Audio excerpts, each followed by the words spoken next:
some advocacy work that was being done on the council, and I was like, oh my goodness, definitely, I would love to be involved. So it's been an incredible experience, and I'm just so excited about all the things that BIAA has coming up in the future. Excellent. Thank you, Kaz. And Kellie? Hi, I'm Kelly.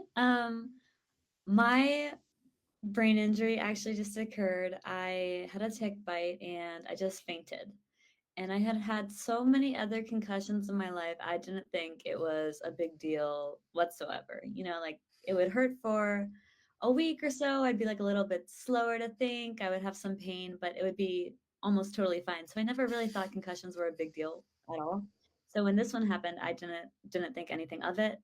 And then it's been over a decade, and I'm still living in excruciating pain at every second, vomiting, cognitive issues, planning, being overwhelmed, sound sensitivity, light sensitivity. Almost every aspect of my day is still really dictated by my symptom levels.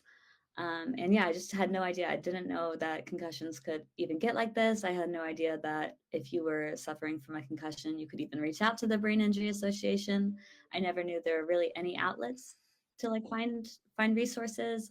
I sort of felt like I was the only person who had just a concussion and was suffering this severely. And then the more I learned, the more I realized I was so far from being alone. And I want to make sure that everyone else has an easier journey and knows that they have so much support. And there's so many people out here like Kaz and Greg, and they just really want to help you. And there are resources. You don't have to do this alone. Excellent. Thanks. I think both of you kind of touch on the thing that is probably of importance for us is the importance of kind of finding others and not feeling so isolated, right? It's that we hear that over and over is kind of once you're sent home from wherever, emergency room, hospital, whatever, you're often kind of left to fend for yourself or try to figure it out. And I mean, it's probably the worst time to try to figure something out where you're kind of struggling with wrapping your head around what happened, dealing with the consequences of it, trying to figure out how you're going to get through the day, and then try to figure out where you're supposed to go to get help. So this is what we uh, encourage is the importance of sharing your story, importance of hearing others kind of dealing with something similar, because I think the isolation is probably one of the hardest parts where you have no idea how often this happens. Like this happens a lot, but you don't really hear about it. Um, and the challenges are, even though each injury is different, there's certainly some commonalities.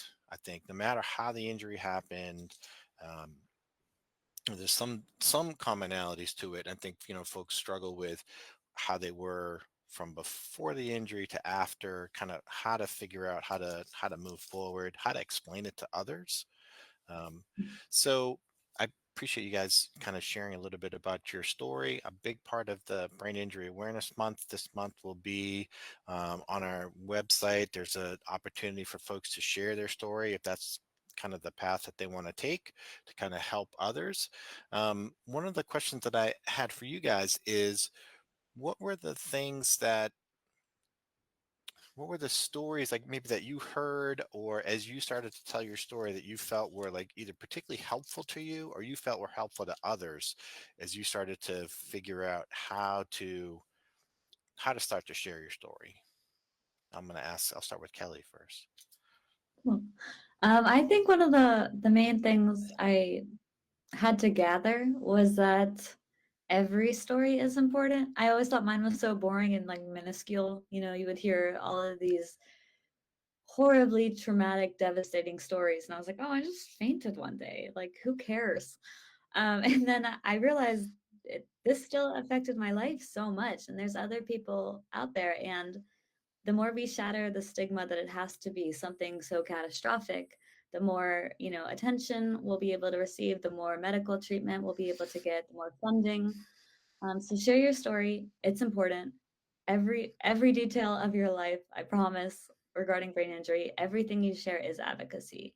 You don't have to have it perfectly formulated. Mhm. You don't need to practice how to speak to legislators. You don't need to know legal terms. Like you can do this. You don't need to know medical terms. anytime you share your story, whether it's to a family member, a legislator, really anyone, you're doing advocacy, and sharing your story is so important. I Mhm. agree. And Kaz? Yes, absolutely. And I think in sharing my story, just in general, finding those commonalities like what you touched on, um, because it does feel like such an isolating experience if you don't know someone already who has gone through enduring a brain injury, then you don't necessarily know all the things that you might experience or go through. So in sharing my story, someone would be sharing a symptom and I'd be like, oh my goodness, I get that too. And so it's not only something that can help you emotionally to be like, oh, I'm not alone, but it can also help you medically because I was like, oh, okay, so this is actually related to my brain injury and something I should be telling my medical providers. So there's so many different benefits to sharing your story for yourself as well as to the others that you're sharing with. And just as Kellie said, there are so many different ways to become an advocate. You can post online, you can talk to people that you know about it, just um, figuring out the way that it's going to work for you. It doesn't have to be something large and intimidating. Just figuring out what's the best way for you to be able to share your story, not just for others, but also for yourself, because I feel like every time you share your story, you also take back a little bit of your power from that experience. So it's important to share your story as the Greg and Kellie mentioned. It's important. I love that. Yeah, we often hear from folks who contact us on the helpline. Um, they talk about as they start to kind of share their story with others, it's almost a way to kind of process the injury a little bit. Like it helps them understand, like kind of review what happened and how they dealt with it and how they felt and kind of where they're at, what the progress they've made, where they're at now, and kind of help them figure out what the next steps are. It kind of gives them a little bit of confidence in like, oh, I've actually I've made some progress. Like, oh, I forgot how bad I was 6 months ago, and I've actually made a little bit of progress. So maybe I should think about how I can continue to to get better and maybe how to help others. So I'll shift gear just a little bit and say, so obviously one of the parts of Brain Injury Awareness Month is we have our Awareness Day in DC and our legislative efforts around the reauthorization of the TBI Act. And so as Kellie, as you kind of mentioned, like you really don't need to be a legislative expert to be able to be an effective advocate for the legislation part of Mhm. it. And so I don't know if you had any tips for folks who, if they can't participate, if can't come to DC for Awareness Day, um, what kind of tips or things do you think that folks could do to kind of be an effective advocate for the TBI Act, either in their home state, in a home area? We'll start with Kaz this time. Okay. Well, one way BIAA has made it really easy for you. There are ways to, you can go to the website and be able to access information on how to contact your local representatives. So all of that's laid out for you, which is a really great way, especially because, we hear about the TBIs and all those things, but in sharing your story with your representatives, it really gives a face to the issue and makes it real and makes it tangible and really drives home why this is important. Um, and if that's not something that you are able or want to do, share about the TBI Act and ways that your friends and family can get involved. You can share about it on social media, share about it in your support groups. There are lots of ways to get the information out there. So yes, it's definitely important and a great thing to do. Excellent. Those are great suggestions. I don't know if Kellie, you had anything to add? Yeah, well, first of all, I really want to emphasize that, like Cass said, having a face to Yeah. like Yeah. an issue means so much. Even like if you're looking through like the legislation, it's boring. But when you have when you have someone's face behind it, it actually matters. And every time, yeah, you show your face or hear your voice on the phones or in your representative's local office or in DC, it actually matters. I was actually so intimidated by the legislation that for the first 2 times I went to Capitol Hill for Brain Injury Awareness Day, I didn't take any meetings. I was too scared. I was like, I don't know how to speak this language. I don't know how to do this. And it was so unnecessary. Once I started doing them, I realized, yeah, anyone could do this. Like, I just had to tell my story, how it actually impacts someone. I just needed to really give it a face and explain just like how drastic, it can be. The fact that it's a decade out and I'm still in severe pain, that's important. People don't know that. So you don't need to, yeah, know every detail of the bill. You don't even need to explain it. You can just drop the packets off. BIAA makes these great packets with the legislative asks. You don't need to fully understand them. I certainly don't, even at this point. But yeah, they prepare them for you. You don't have to write them yourself. Just share your story. And yeah, like Kaz says, um, advocacy isn't just legislative. It's every time you share your story, post on social media. You never know who's reading it and realizing that they're finally not alone. Yeah, And there's finally answers and explanations, and there are options for us.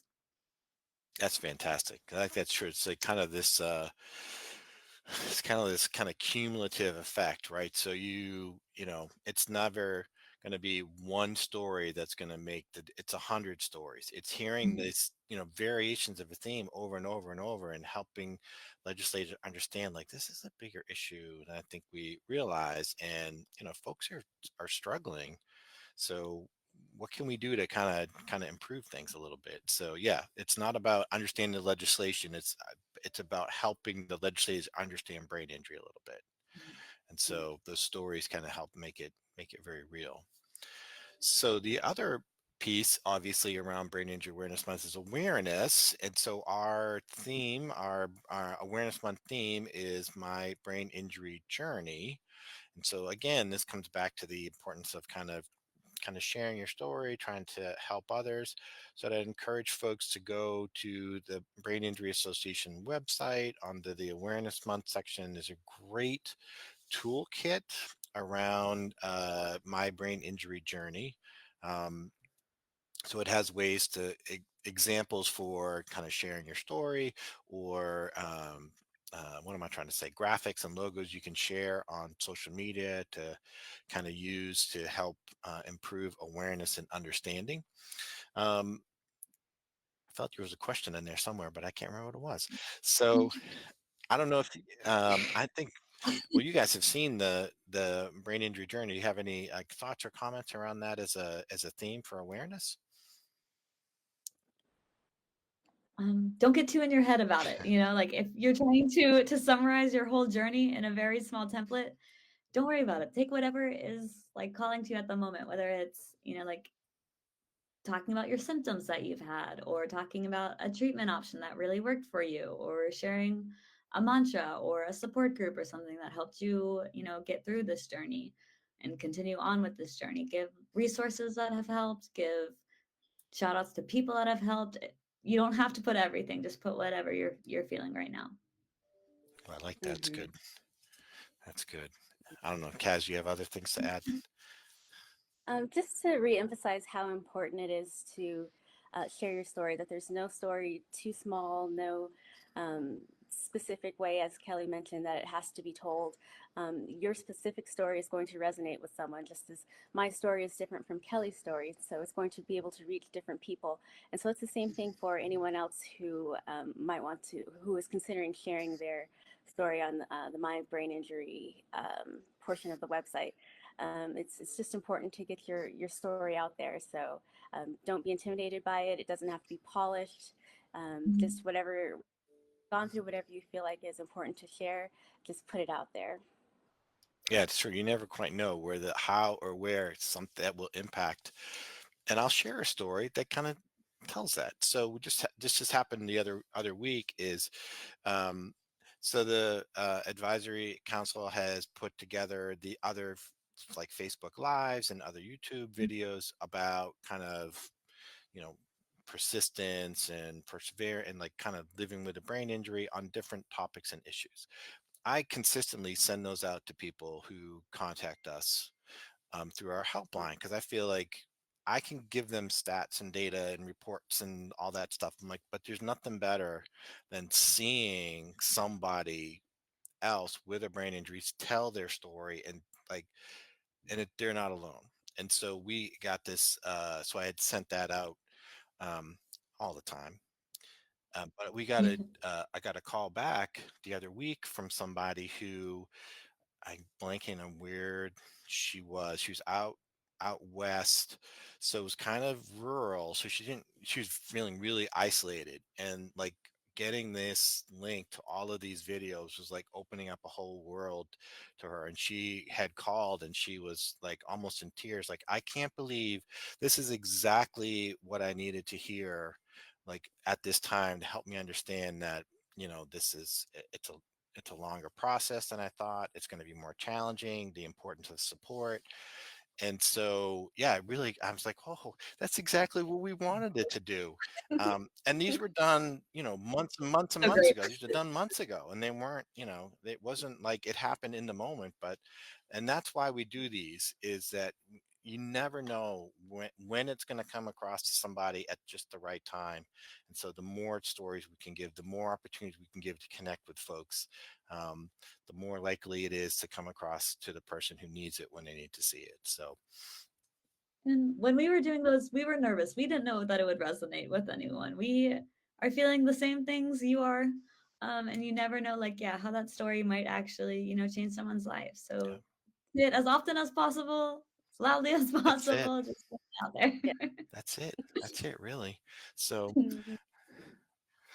I don't know if I have any other points that I want to get across, or things that I can think of. I know there's going to be plenty of events happening. Please check on the Brain Injury Association of America website and the Awareness Month. Upcoming events will have info on either like webinars or other talks, or um, opportunities to share your story, or to advocate for legislation.